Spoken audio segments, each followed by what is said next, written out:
Hey loves, let's make a dreamy silver and blue nail using blue gel and chrome. Super fun and so easy. Let's go.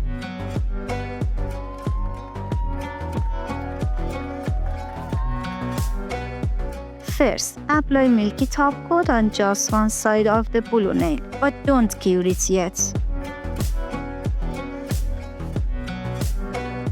Now grab a dotting pen with blooming gel on it and place a few dots over the milky area. See how it blooms into soft circles? Now cure it. Let's seal the look with a matte top coat. Using silver metallic gel, trace the line between the blue and the milky parts. It gives such a chic, shiny finish.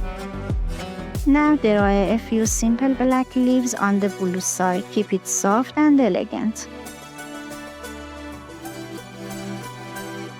I'd really appreciate it if you subscribe to my channel, like my videos, and left a comment. Your support means so much and helps me keep creating more amazing content for you.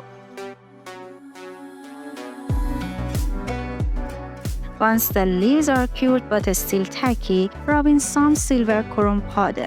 They'll stand slip up. And that's it. Look how shiny and dreamy it turned out. Don't forget to like and subscribe for more cute nail ideas.